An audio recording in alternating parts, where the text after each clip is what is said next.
Alors cette trajectoire de déficit public, elle est exigeante, mais elle est tout à fait réalisable parce que nous avons quelques années pour la mettre en œuvre, donc jusqu'en 2029, sachant que nous partons d'un déficit estimé à 5,4% cette année en 2025. Donc pour la mettre en œuvre, il faudra qu'on partage les efforts, que tous les acteurs publics contribuent au redressement. Donc ça veut dire l'État, bien sûr, l'ensemble des ministères et leurs services. Mais ça veut aussi dire les collectivités territoriales et les organismes de sécurité sociale qui représentent à eux seuls 47% de la dépense publique. Alors, les collectivités territoriales, justement, doivent participer à cet effort. Pourquoi ? Parce qu'elles représentent une part importante de la dépense, 20%.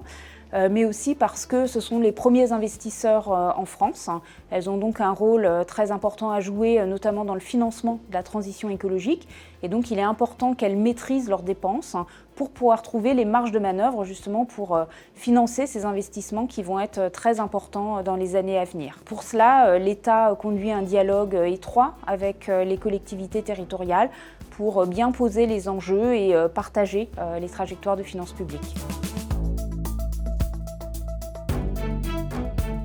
Cette lisibilité, c'est un enjeu vraiment majeur pour nous. Il passe par plein de vecteurs différents parce que les finances publiques, c'est quand même quelque chose d'assez technique et pourtant il est très important pour que chacun ait envie de payer ses impôts, que les citoyens comprennent ce qu'on fait de leur argent. Tout euro public, au final, est un euro qui est prélevé sur le contribuable. Donc plusieurs choses. D'abord, on essaye à chaque fois qu'on fait une réforme budgétaire ou fiscale de bien expliquer les choses. Il y a des campagnes de communication qui accompagnent l'ensemble des textes financiers.